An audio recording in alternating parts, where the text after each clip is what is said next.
Hello বন্ধুরা, সবাইকে জানাই শুভ দীপাবলি এবং আজকের একটা নতুন ভিডিওতে সবাইকে স্বাগত। আমি এতদিন যে ভিডিওগুলো আপলোড করেছিলাম, আমি সেই ভিডিওগুলোতে বলার চেষ্টা করেছিলাম যে শিক্ষা শুধুমাত্র চাকরির জন্য নয়, জবের জন্য নয়।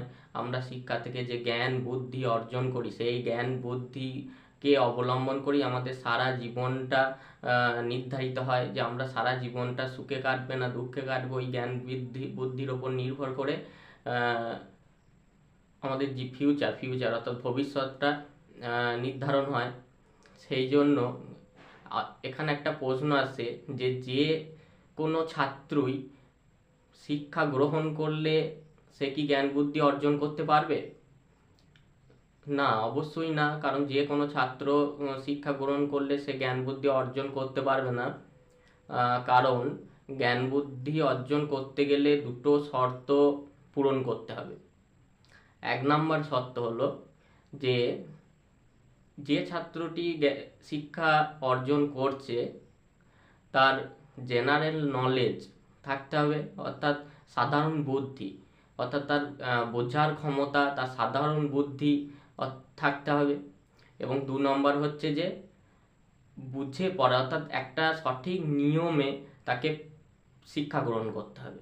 তাহলে দুটো জিনিস, একটা হচ্ছে তার জেনারেল নলেজ থাকতে হবে অর্থাৎ সাধারণ বুদ্ধি থাকতে হবে সেই শিক্ষার্থী, এবং দ্বিতীয় হলো যে একটা সঠিক নিয়মে তার শিক্ষাকে এগিয়ে নিয়ে যাওয়া, অর্থাৎ আস্তে আস্তে শিক্ষা গ্রহণ করা, একটা সঠিক নিয়মে আস্তে আস্তে শিক্ষা গ্রহণ করা।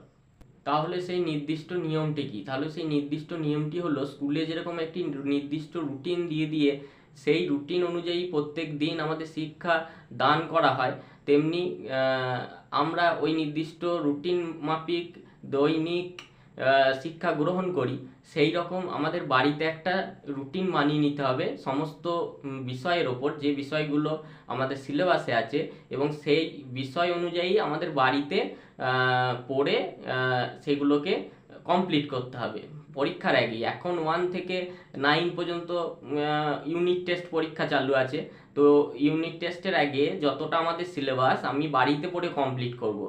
স্কুলে তো শেখাচ্ছি, প্লাস আমাকে বাড়িতে পড়ে কমপ্লিট করতে হবে। তাহলে আমি যদি স্কুলের আগে বাড়িতে বিষয়টা পড়ে নিই, তারপরে যদি স্কুলে বোঝাই, তাহলে আমার বোঝাটা অনেকটা বেশি হবে, আমি অনেকটা বেশি বুঝতে পারবো। এবং যে বিষয়গুলো আটকে যাচ্ছে স্কুলের স্যার ম্যাডামের কাছে জেনে নেওয়া, সেটা থেকেও অনেক আমাদের বুঝতে সুবিধা হবে।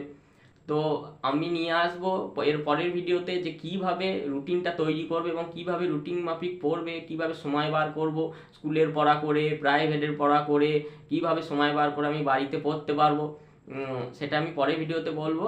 আশা করি ভিডিওটা সবারই ভালো লাগবে। ধন্যবাদ।